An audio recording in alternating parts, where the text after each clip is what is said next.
At 9:17 a.m., they took my name off the contract. Not my job title. Not my desk. My name, the one printed in the approval chain like a spine. At 9:18, my manager smiled like he'd rehearsed it in a mirror. At 9:19, he slid a folder across the glass table and said, "This isn't personal, Mara." The folder was thin. That's what made it cruel. A thin folder means the decision was made long before the meeting. A thin folder means your life has already been edited.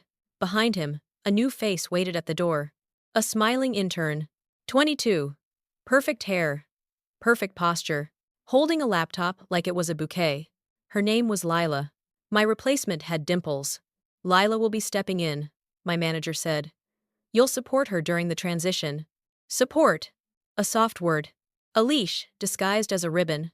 I looked at the folder. Severance terms. A known disparagement clause. A paragraph that tried to purchase my silence using commas. I didn't read it out loud. I didn't argue. I just asked one question. Who approved this? My manager didn't blink. Leadership. That was his favorite god, a word with no face, no fingerprints. A fog you can't punch. I nodded, calm enough to scare them. Then I stood. I pulled my badge from my lanyard like I was removing a parasite. I placed it on the table. And I said, "Okay." The intern's smile faltered for half a second. My manager exhaled like he'd survived something. But I wasn't leaving because I was defeated. I was leaving because the system had finally given me what I needed. A clean ending. A timestamp. A signed document. A moment in the chain where everything after it could be traced. I walked out of that glass room. Past the open office. Past the faux motivational posters. Past the espresso machine that always smelled burnt. And I didn't notice the silence until I reached the elevator. Because the silence wasn't grief. It was calculation. Inside my pocket, my phone buzzed once. A calendar notification. Quarterly vendor reconciliation. 11 a.m. I stared at the screen. That meeting wasn't on my calendar yesterday. I pressed and held the invite. The details opened. Organizer. Grant Holloway, VP of Operations. Location. Conference Room A, recorded. And then I saw something that made my stomach go cold. The attendee list included one external email. Not a vendor. Not legal. Not compliance. A personal Gmail address. No name. Just a string of letters, like a ghost. I stepped into the elevator. The doors closed. And for the first time all morning, I smiled. Because when powerful people move in secret, they always leave a trail. And I was the woman who lived for trails. Kestrel Pay loved clean surfaces, glass walls, white desks, gray carpet that swallowed footsteps, smiling headshots in the hallway that looked like hostage photos. The company ran on speed and fear. They called it execution. They called it high performance. They called it culture. But culture was just the story the powerful told the scared, so everyone would behave. My story, the one they used when it helped them, was simple. Mara Vaughn, 32. The woman who never missed a detail. The one who caught an error in a vendor contract that would have cost the company $3 million in clawbacks. They praised me for that. For about 6 minutes. Then they went right back to treating me like a tool you put away once the job is done. I wasn't loud. I wasn't cute. I didn't flirt with executives at happy hours. I didn't know how to fake warmth on command. What I did know was how to read the parts of a business people hoped no one would read.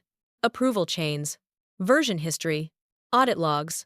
The quiet anatomy of who touched what and when. Contracts don't lie. People do. The first time I met Grant Holloway, he shook my hand without looking at my face. He was VP of Operations, the kind of man who never carried anything. Not his laptop. Not his coffee. Not his consequences. When he talked, he didn't explain. He pronounced, "Mara," he said once in a meeting, glancing at my report like it was a menu.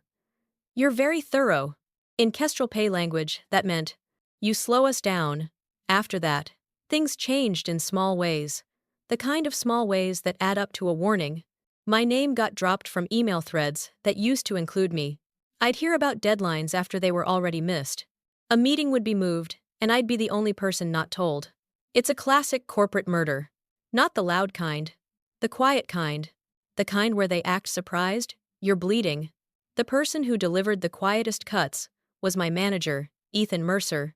Ethan was pleasant. That was his danger. He had the soft, neutral face of a man who can justify anything as, just doing my job. He'd started scheduling check-ins with me, weekly, then twice a week. And every time, he'd mention one word like a prayer. Alignment. You're amazing at what you do, he'd say, leaning back in his chair. I just need to see more alignment with leadership's direction. Leadership's direction. Fog again. No fingerprints. One morning, a new person appeared at our pod area, like a decoration someone had ordered. Leela Chen, the intern. She introduced herself with perfect manners. Hi, I'm Lila. I'm so excited to learn from you. Her voice was sunshine. Her eyes were scanning. She looked at my monitors as if she could absorb skill through glass. At first, I didn't judge her. It wasn't her fault she was recruited into a story that wasn't hers. But then Ethan started doing something interesting. He'd assign Lila tasks that were mine, not all at once. Slowly. Like boiling water. A vendor review. A contract summary. A reconciliation worksheet. He'd CC her on emails that didn't require her. Then he did the thing that made it clear. He asked her to take notes in a meeting where I was presenting.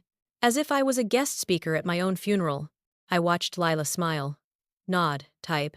She looked like she was trying to be good. And then, in the middle of my presentation, she asked a question that wasn't a question. Do we really need this level of documentation? She said. Eyes wide, innocent. The room went still. Ethan smiled, grateful. Grant looked up from his phone for the first time in 10 minutes. That's a good point, Grant said. We're moving fast. We need agility. Agility. That's what they called skipping safeguards. I kept my face neutral. This level of documentation is what keeps us from paying the same invoice twice, I said calmly.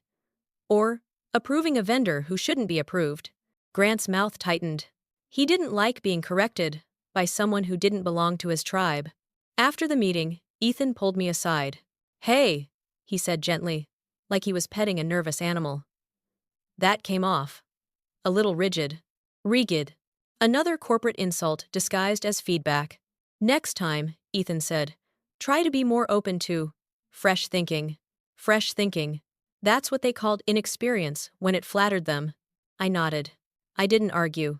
Because arguing gives them a story where you're emotional and they're reasonable. I preferred a different kind of story. A quiet one, where they kept talking. And I kept collecting. That night, I stayed late. Not because I had to. Because I wanted to. Kestrel Pay was a different building after dark. The open office looked like a museum. Empty, spotless, haunted by the day's performance. I opened the vendor reconciliation files. Then I opened the contract repository. Then I opened something most people didn't even know existed. The audit log. Every approval. Every edit. Every comment. Every timestamp. It was the spine beneath the smiling face. I searched for one vendor in particular. A third-party operations support firm called Northgate Solutions. Northgate had been bleeding our budget for months. Not because they were useful. Because they were connected. Grant championed them in meetings with the passion of a man defending his own bloodline. They're strategic, he'd say. They're trusted. Trusted. Another fog word. I clicked into the contract, and there it was, a series of amendments. Small changes, quiet increases. A fee raised here. A deliverable redefined there. Nothing dramatic. But when you stacked the amendments together, it wasn't an agreement anymore. It was a siphon. I scrolled through the approval chain, and I saw the same names repeating like a chant. Grant Holloway. A finance director named Darren Klein. An HR leader named Celeste Park. 2R. On a vendor contract. That alone was strange. Then I saw something stranger. An amendment from last month had been approved at 2:11 a.m. No one approves contracts at 2:11 a.m. Unless they're trying to make sure no one sees it in real time. My chest tightened, not with fear. With clarity. This wasn't just me being iced out. This was bigger. And when something is bigger, the people doing it become predictable. They don't remove you because you're bad. They remove you because you're inconvenient. I leaned back and listened to the hum of the building. A janitor's cart rolled down the hall like a distant wave. In my mind, I replayed the past few weeks. The way Ethan started pushing me away from Northgate-related work. The way meetings changed time and location without my knowledge. The way Lila was placed near me like a sponge. They weren't just replacing me. They were replacing the part of me that asked questions. I copied the audit log details into a private note. Not a company note. Not a work email. A private note. Then, I did something careful. I didn't send anything. I didn't print anything. I didn't steal data like a movie villain. I simply documented what already existed. Because when you fight a system, you don't win by being reckless. You win by letting them hang themselves with their own policies. The next morning, Ethan called me into a quick touch base. His office smelled like citrus spray and anxiety. He didn't waste time. "Mara," he said, hands folded. "We're doing a little reorg." Reorg. The corporate word for, "we're going to hurt you," and call it strategy. "You'll be moving into a support role," he continued, "so you can focus on enabling the team." Enabling. A softer word for disappearing. "And Lila," he said, smiling, "will take over primary ownership of the contract pipeline." I kept my face still. For a moment, Ethan looked relieved, as if my calm made him feel less guilty. Then he added the part he thought would seal it. "This is coming from Grant," he said. "He's very invested in her development." Invested. So that's what it was. Not development. A project. A puppet. I nodded slowly. "Okay," I said. Ethan blinked. "Okay?" "Yes," I repeated. "Send me the updated responsibilities in writing. I want to make sure we're aligned." That word again. Alignment. Ethan smiled, thinking he'd won. He didn't realize what I'd just done. Because when they put something in writing, they give you a rope. And the smarter you are, the more you let them hand you rope. By Friday, my calendar looked like a stranger's life. Meetings I used to run were now optional. Meetings I wasn't needed for filled my mornings. And then came the invite. Quarterly. Vendor reconciliation, 11 a.m. Organizer. Grant Holloway. Location. Conference Room A, recorded. I stared at it on my screen. I hadn't been invited to that meeting in 2 years. It was my meeting. My work. My spine. I clicked the attendee list. Grant. Ethan. Leela. Darren from Finance. Celeste from HR. And one external email, the same Gmail address I'd later see again in the elevator. I didn't decline. I didn't accept. I just watched it. Because there's a moment before a storm where the air feels too clean. That afternoon, Grant walked past my desk. He stopped like he was doing me a favor. "Mara," he said casually, "I hear you've been stressed." Stressed. Another script line. "I'm fine," I said. Grant smiled small, sharp. "Good," he said. "Because we're moving forward with a new approach, and we need people who can keep up." He walked away. And that's when I understood the shape of my situation. They weren't pushing me out because I was failing. They were pushing me out because I was the last person in the building who could see the whole machine. And machines don't like witnesses. That evening, I went home to my apartment. Small, clean, quiet. A place where nothing asked me to smile. I poured a glass of water and sat at my kitchen table with my laptop open. I logged into my personal email and searched for one message. A thread from 6 months ago. Subject: Kestrel Pay Compliance Hotline Process Overview. Because I'd read it once when it was introduced as a resource. Most people forget those resources exist, but I don't forget structures. I opened the PDF, and I read the rules like they were poetry. Anonymous reporting. No retaliation policy. Documentation encouraged. Escalation process. Third-party review. Third party. That word mattered. Companies can ignore you internally, but they fear anything external. I looked at the clock. 20,000. Point Negen. I closed the laptop. Not because I was done. Because I was choosing my timing. I wasn't going to panic email anything. I wasn't going to act like a person begging for justice. I was going to act like a person who understood leverage. I went to bed with my phone on the nightstand. In the dark, I listened to the city outside my window. A siren in the distance. A car door slam. Life continuing. And in my chest, something hard and quiet settled into place. Not rage. Resolve. Because if they wanted to erase me, I would let them. I would let them think I was leaving the story.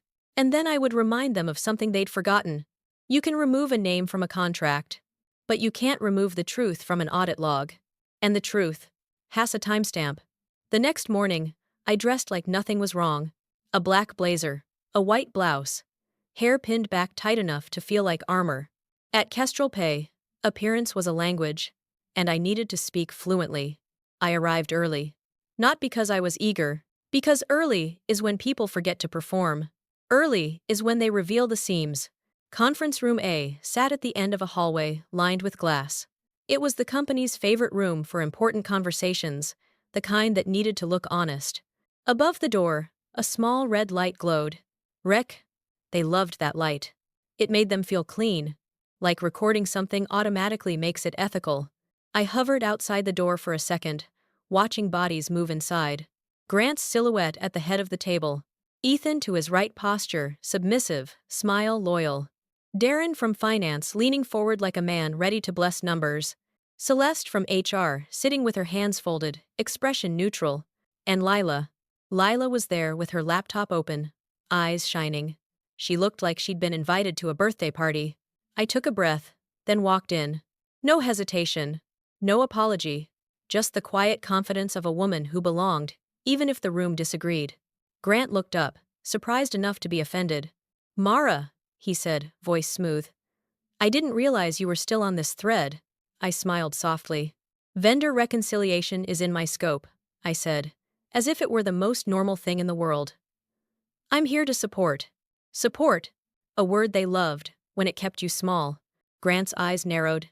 Ethan jumped in, eager to help. "Oh, yeah," he said, too quickly. Mara wanted to stay close to the process during the transition. Transition. Another word for removal. Grant held my gaze for a beat too long. Then he nodded. "Fine," he said. "Have a seat." He didn't offer warmth. He offered permission. I sat at the far end of the table, not in the corner, like a punished employee. Far end, clear sightline. A place where I could see every face. And every reaction. The red recording light blinked steadily. Grant started the meeting the way he started all meetings. With a story about efficiency. "We're streamlining," he said. "We're cutting friction. We're aligning with our growth targets." Friction. That's what they called people who asked for proof. He clicked a remote. A slide appeared on the screen. Northgate Solutions Q4. Spend overview. My throat tightened. So that's why HR was here. So that's why the meeting was recorded. Northgate wasn't just a vendor. Northgate was a confession. Grant spoke like he was reading scripture. "Northgate has been instrumental," he said. "They've supported operational scaling, vendor onboarding, reconciliation processing." He paused and glanced at Lila. "Lila," he said warmly, "you've been working closely with them. Walk us through the latest amendment." Lila sat up straighter, proud. She clicked her laptop. A document filled the screen, and it took me half a second to notice what was wrong. The amendment was dated yesterday. Yesterday, when Lila was still an intern without authority. Yesterday, when my role had been adjusted. The timing was too perfect. Lila spoke with confidence that sounded borrowed. "So," she began, "Northgate will now provide an expanded service package, including compliance support." My eyes flicked to Celeste. 2R. Celeste didn't blink. Lila continued. "They'll also manage workflow optimization to reduce manual review steps." Manual review steps. My work. Grant leaned back, like he was enjoying music. Darren from finance smiled and nodded. A man who loved any sentence that sounded like fewer questions later. I raised my hand slightly. Not dramatic, just enough to be undeniable. Grant's smile tightened. "Yes, Mara?" I kept my voice calm. "Which compliance framework are they supporting?" I asked. "And how does that align with our internal control requirements?" A simple question. A safe question. But the room reacted like I'd set off a smoke alarm. Lila hesitated. I think it's just general compliance," she said, voice lighter now. Grant cut in. "It's not that complicated," he said. "They're helping us move faster. Move faster. Always faster." I nodded slowly. "Understood," I said. "Then can we confirm whether legal reviewed this amendment before execution?" Grant's jaw tightened. He looked at Ethan like, "Handle her." Ethan gave me a smile that was meant to be reassuring. "We're in the process," he said. "We have visibility." Visibility. That word was always suspicious. I looked at the document projected on the screen. At the bottom, a line read, "Approved by Lila Chen. Approved by Ethan Mercer." My skin went cold. An intern's name. On an amendment. I didn't show it. I just asked another question. "Where is the vendor's signature?" I said. Lila clicked again, fast. It's in the next page." She scrolled. A signature block appeared. And it wasn't a signature. It was a typed name and a date. No DocuSign certificate. No audit trail on screen. No signature ID. Just text. Darren cleared his throat. "That's fine," he said. "We have email confirmation." Email confirmation. The corporate equivalent of, "Trust me." I glanced at the attendee list again, visible on the screen's side panel. And there it was. The external Gmail address. The ghost. Grant noticed my eyes. He spoke quickly, smoothly. "That address," he said casually, "is Northgate's liaison. They prefer a personal inbox." Refer. Another lie in a suit. Celeste from HR finally spoke. "We've reviewed the partnership structure," she said. "It supports organizational resilience." Resilience. HR language. Meaning, don't fight this. The meeting continued. Slides, numbers, smiles. But now, I was watching something else. The micro movements. Lila's fingers trembling when she scrolled. Ethan's forced laughter. Darren's eagerness to approve. Celeste's blank neutrality a shield. And Grant. Grant was too calm. Men like him don't stay calm unless they believe they've already won. Then the moment came. The part I hadn't expected. Grant clicked to the final slide. Action items. 1. Execute amended contract by EOD. 2.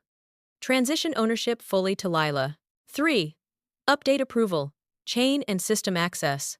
4. Document process change in HR file. Document process change in HR file. So, that was the purpose. Not just a contract. A paper trail. A shield. Grant looked at me. "Mara," he said, voice almost kind. "You'll help Lila get system access updated today." I held his gaze. "Which systems?" I asked. Grant smiled. "All relevant systems," he said. "Contract repository. Payment workflow. Approval routing." He was handing the keys to a person who didn't know what the locks were, and he wanted me to be the one to do it. So, if anything went wrong, it wouldn't be his fingerprints. It would be mine. I nodded once. "Okay," I said.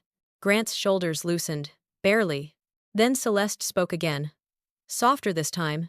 "And Mara," she said. "Just so we're clear, this transition is part of a performance-based realignment." Performance-based.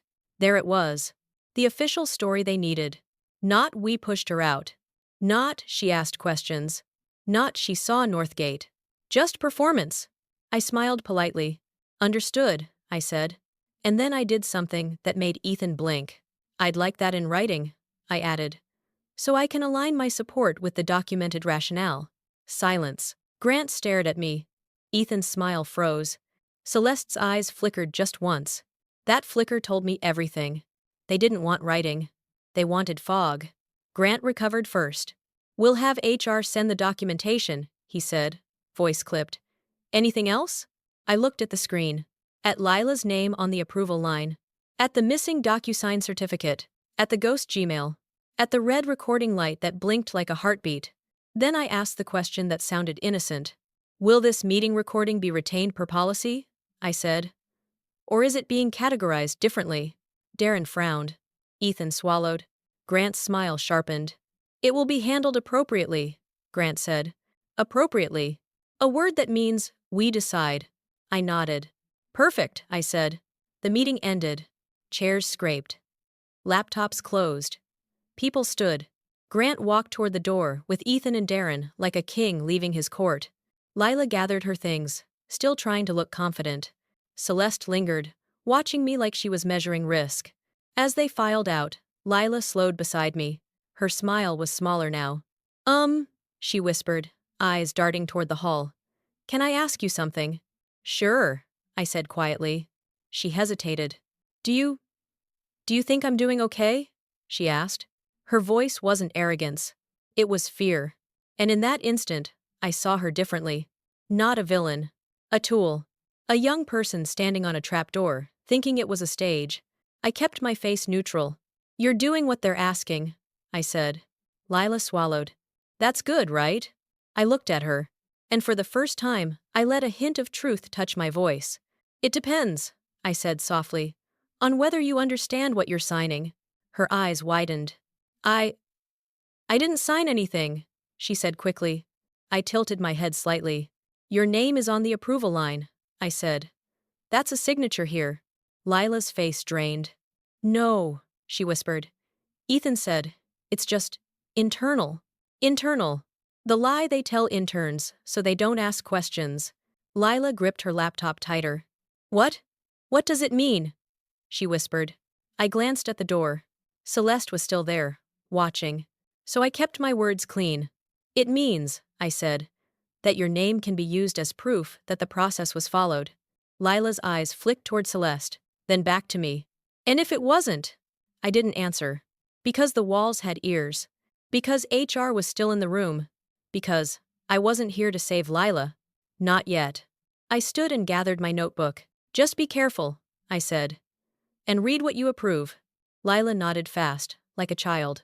I walked out of conference room A into the hallway. The red recording light disappeared behind the door. But the meeting was still happening inside my head. Because now I understood the structure. They were using Lila as a clean face to approve questionable amendments. They were using HR to create a performance realignment narrative. They were recording the meeting to prove transparency, a theater of ethics. And at the center of it, Northgate. That night, back at my desk, Ethan approached with his friendly face. Mara, he said, can you help with access changes? I looked at him. Of course, I said. Send me the list of systems and the written HR rationale first. Just so we're covered. Ethan's smile twitched. We don't really need. We do, I said, still calm. Because calm is terrifying when you refuse to comply. Ethan forced a laugh. Okay, he said. I'll coordinate. He walked away. And I watched him go like you watch a man carrying gasoline toward a fire. Then my email pinged. A message from a sender I didn't recognize. Subject. Northgate quick confirmation. No company signature, no title. Just one line in the body. Confirming we're aligned. Same terms, same routing. G. Grant. My pulse slowed. Because that email wasn't just a message. It was a mistake.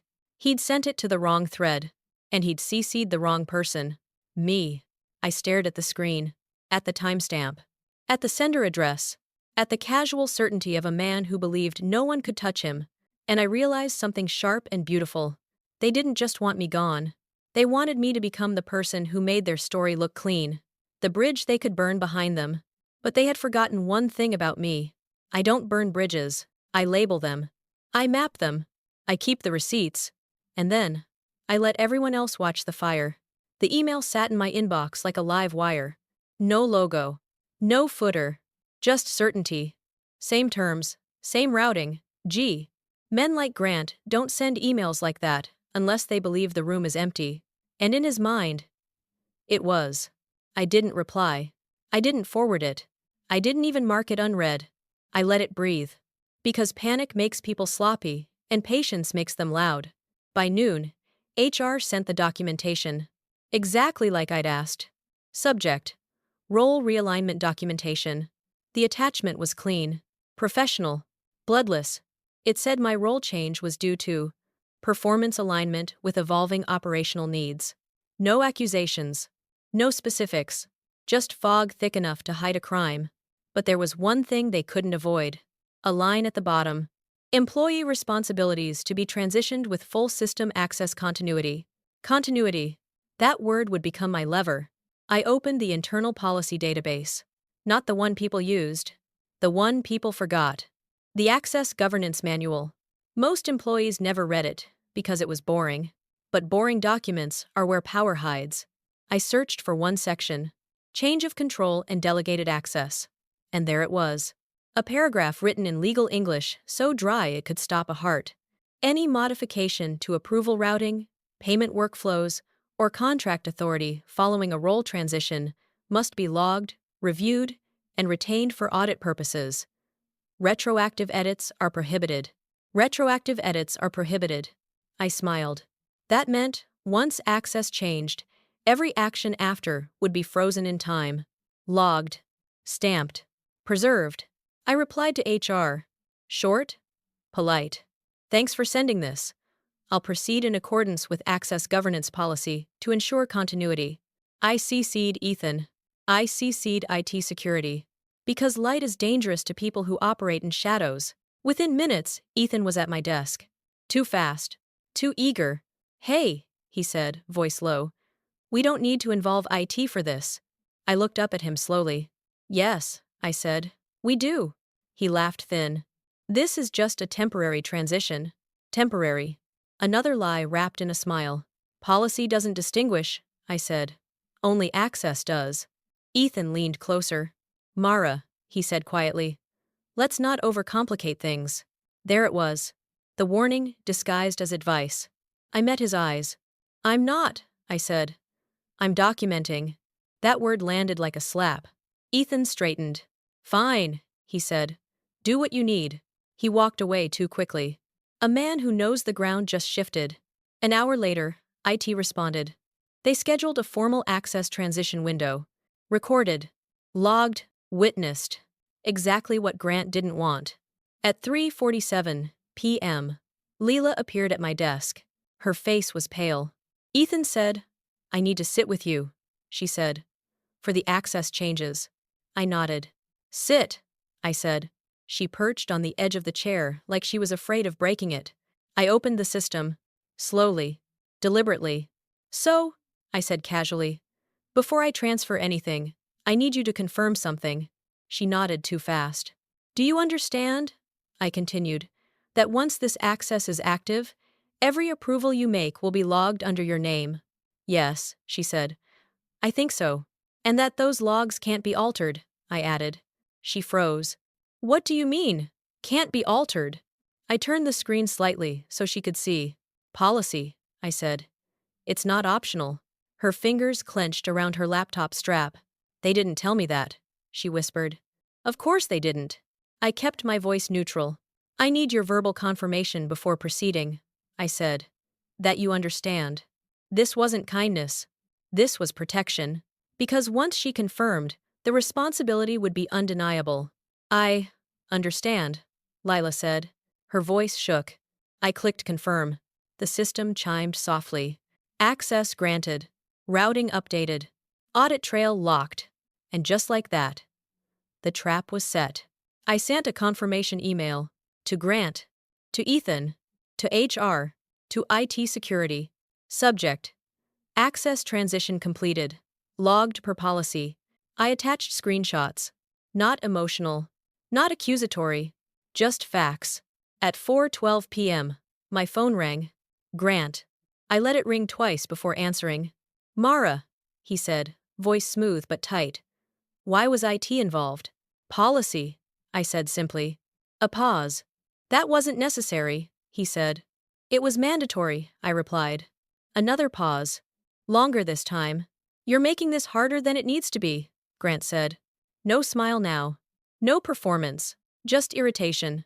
I'm making it accurate, I said. Silence. Then he spoke again. Let's be clear, he said. Your future here is limited. There it was. The threat. Documented, if I chose to document it. I understand, I said. And I meant something very different than he thought. He hung up. That evening, I didn't go home right away. I went to a quiet cafe near the river. I ordered tea and opened my laptop.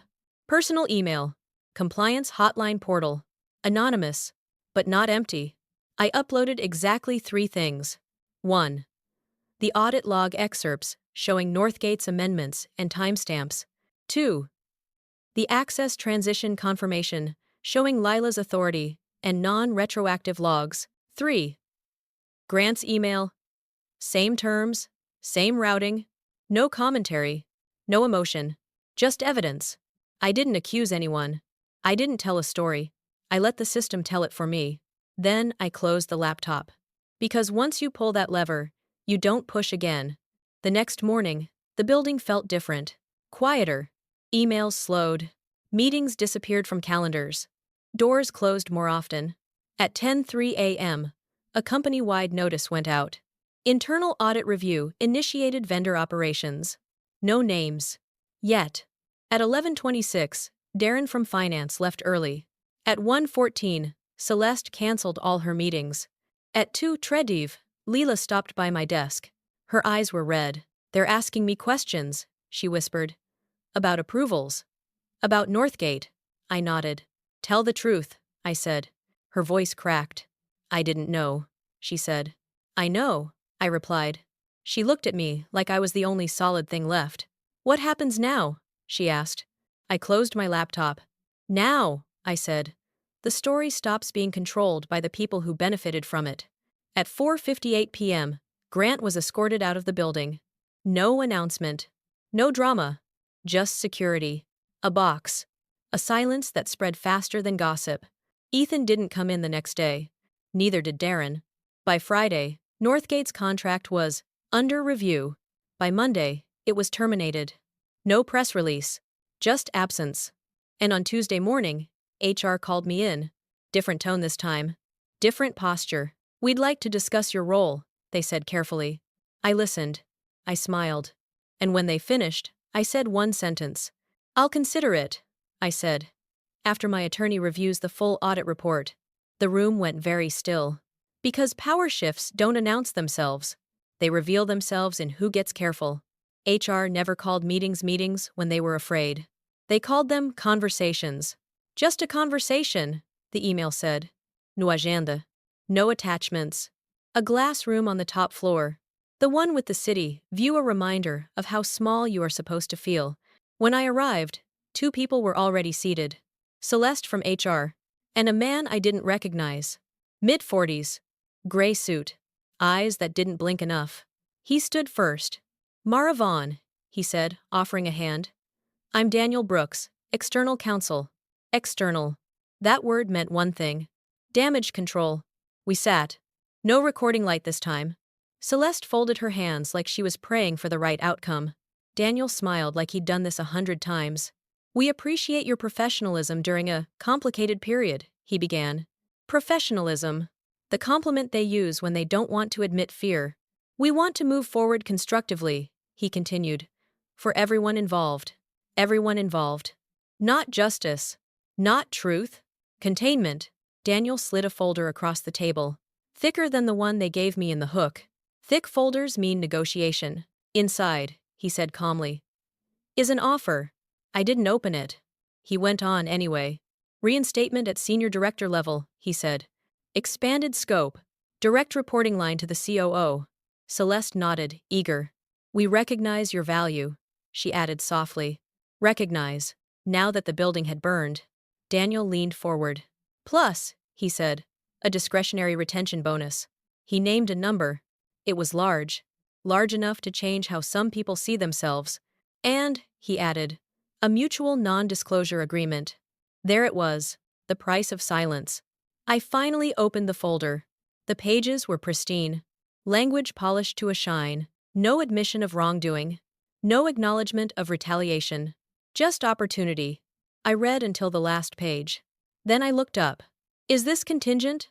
I asked, "on my cooperation with the audit?" Daniel smiled, almost impressed. "On closure," he said. Closure. A word people use when they want to bury something alive. I closed the folder. Celeste leaned in. "We want you here, Mara," she said. "You've always been steady." Steady. Another compliment that really means controllable. I sat back. "You want me here," I said, "because I understand your systems." Daniel didn't deny it. "And," I continued, "because I know where the bodies are buried." Celeste flinched. Daniel chuckled lightly. "Let's keep it professional." I nodded. "Professional," I said. "Then let's talk terms." They both relaxed. Just a little. That was their mistake. "I want the full audit report," I said. Unredacted. "And I want a written acknowledgement that my role realignment was not performance-based." Celeste's face tightened. Daniel raised an eyebrow. "That's unusual," he said. "So was what happened," I replied. He considered me for a long moment. "You'd be protected," he said finally. Generously. Protection. From the truth. I smiled. I don't need protection, I said. I need accuracy. Silence. Then Daniel closed his own folder. Mara, he said carefully. Let me be direct. Good. When situations like this escalate, he continued, they tend to consume people. Consume? A warning dressed as concern. You could walk away, he said. With a title, with money, with your reputation intact. I met his eyes. And if I don't? Daniel's smile faded. Then the company will defend itself, he said. There it was. The line. I stood. Not abruptly. Not dramatically. Just enough to end the scene. I appreciate the offer, I said. Have my attorney review it. Celeste's voice sharpened. You already have an attorney? I paused at the door. Of course, I said. Did you think I'd do this alone? I left them there. Glass room. City view. Unfinished conversation. That afternoon, the rumors started. People who used to smile avoided eye contact. Others suddenly wanted coffee. Ethan texted me for the first time in weeks. We should talk. I didn't reply. Because when people say we should talk, what they mean is, I'm scared. At 6:18 p.m., my phone rang again. Unknown number. I answered. Mara, a woman's voice said. This is Angela from the audit firm. Third party. Real power. We're concluding preliminary findings, she continued, and we'd like to request a formal interview. I closed my eyes. Yes, I said. I'm available. After the call, I sat alone in my apartment. The city lights flickered on like a circuit board. For the first time in weeks, I felt the weight of the choice in front of me. Stay. Take the power. Change the system from inside. Or leave. Clean. Untouched. Unowned. Power always asks the same question. Who do you want to become after this? I opened my laptop. Not to write notes. Not to document. I opened my calendar. And I created one event. Last day. No date yet. Just a placeholder. Because the most dangerous thing you can do to a system that feeds on control is show it you don't need it. The audit firm's office didn't look like power. No glass walls. No slogans. No espresso machine humming in the corner. Just beige walls. A long table. A recorder placed gently between 2 cups of untouched water. Angela sat across from me. Late 30s. Hair pulled back. Eyes steady in a way that didn't ask for trust. It expected accuracy. This interview is confidential, she said. It will be transcribed. You can stop at any time. I nodded. She pressed the button. The recorder blinked red. Let's start simple, Angela said. How long have you worked with vendor contracts at Kestrel Pay? 4 years, I replied. Direct ownership for the last 2. She nodded. Typed? And during that time, she continued, have you ever seen HR directly involved in vendor amendment approvals? No, I said. Not until Northgate. She didn't react. That was her skill. Why did that stand out to you? She asked. Because HR doesn't mitigate financial risk, I said. They mitigate narrative risk. Angela paused for half a second. Typed slower. Tell me about Northgate, she said. I didn't editorialize. I didn't dramatize. I spoke like a witness. Northgate's scope expanded repeatedly, without corresponding deliverables, I said. Amendments were approved outside business hours. Approval routing changed after my role was reduced.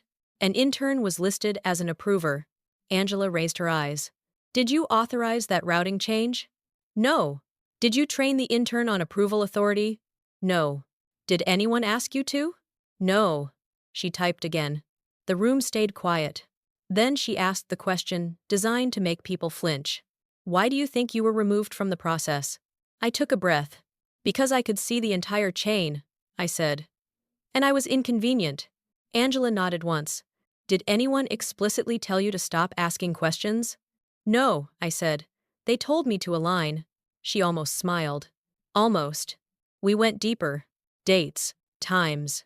Language used in emails. I quoted phrases exactly. Not because I was trying to impress her. Because truth survives best when you don't decorate it. Then Angela leaned back slightly. There's something else, she said. Her voice changed, not softer, not harder. More precise. Northgate isn't the only vendor under review. I kept my face neutral. Another firm, she continued, with a similar pattern. Different department, same approval philosophy. My pulse slowed. So it wasn't just me, I said. Angela met my eyes. No, she said. It wasn't. She slid a printed page across the table. Redacted. But familiar. The same Gmail format. The same late-night timestamps. Ah, system. Not an incident. I handed the page back. I didn't know about this one, I said truthfully. We believe you, Angela replied. That sentence landed heavier than anything else she'd said. The interview lasted 3 hours. When it ended, Angela turned off the recorder. Mara, she said, I want to be clear. I waited. What you did, she said, wasn't aggressive. It was procedural. Procedural. The most dangerous kind of integrity. And, she added, it forced visibility. I stood. So what happens now? I asked. Angela gathered her notes. Now, she said, the company responds. They responded the next week. Not publicly. Not loudly. But, decisively. The COO resigned to pursue other opportunities. The head of procurement followed. Northgate's CEO deleted his LinkedIn profile. The silence around Kestrel Pay thickened. People stopped using words like alignment. They started using words like policy. HR sent another email. Subject: revised offer final. I didn't open it right away. Instead, I walked through the office, past the desks where people pretended not to watch me, past Lila's desk. She looked up. Not scared this time. Grateful. They told me I'm being reassigned, she whispered. With supervision. That's good, I said. She swallowed. I'm sorry, she said. I nodded. I know. At my desk, I finally opened the email. The offer was different now. No NDA clause. No silence language. No retention bonus. Just severance. Clean. Generous. Respectful. A quiet apology written in legal terms. I closed my laptop. At noon, I booked a conference room. Not the glass one. A small one. I wrote one sentence on a piece of paper.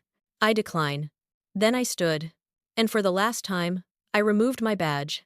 No one stopped me. Security nodded. The elevator doors closed. And as they descended, I felt something I hadn't felt in a long time. Not victory. Relief. Outside, the city moved like it always had. Unaware. Uninterested. I stepped into the noise. Phone in my pocket. A new email buzzed in.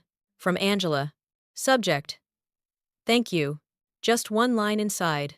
You changed the shape of that place. I smiled. Because revenge wasn't what I'd done. Revenge is personal. This was structural. And structures, remember, silence has a sound. It's the sound a building makes after the wrong people leave. 6 months passed. Not loudly. Not ceremonially. Kestrel Pay didn't collapse. It corrected.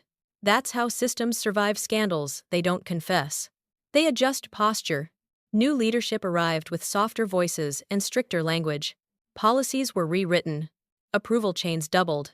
Audit meetings became mandatory, not optional. People started using phrases like best practice and governance, the way they once used alignment. But the real changes weren't on paper. They were in the pauses. The way managers hesitated before sending late-night emails. The way interns were suddenly supervised. The way HR stopped smiling so much. Structures remember.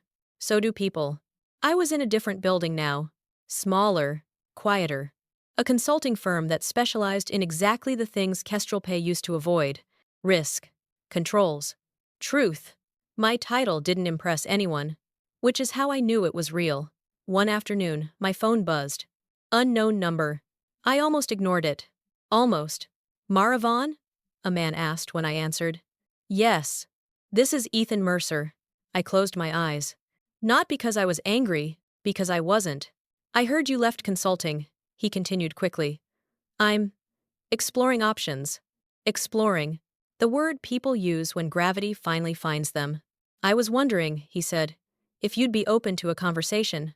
Maybe advice. Advice. I pictured him as he was smiling, careful, protected by other people's authority. Now he was alone with his resume. I don't give advice, I said calmly. A pause. Then, Coffee? He tried. I smiled. Just a little. No, I said. But I wish you well. I hung up. Not triumph. Closure. A week later, Lila emailed me. From a company address I didn't recognize. Subject: thank you. Inside was a single paragraph. She wrote about supervision, about learning what signatures meant, about asking questions without being punished for them. At the end, she wrote, I didn't understand power before. I closed the email and didn't reply. Not because she didn't deserve it. Because some lessons are finished when they're learned. On a quiet Sunday morning, I walked by the river. Coffee in hand, no badge. No calendar alerts. I thought about the woman I was at, 9:17 a.m. The one who sat in a glass room while someone removed her name. I thought about the thin folder, the smile, the intern, the fog, and I realized something important. They never beat me. They revealed themselves. All I did was stop looking away. That's the part people misunderstand. They think strength is loud. It isn't. Strength is precision. It's knowing when to speak and when to let systems testify for you. Because the most devastating revenge isn't destruction. It's correction. You don't burn the building down. You force it to rebuild without you. And then you leave. With your name intact. They thought silence meant surrender. They were wrong. Silence was the moment I decided to stop protecting a system that never protected me. And once I did, everything else collapsed on its own.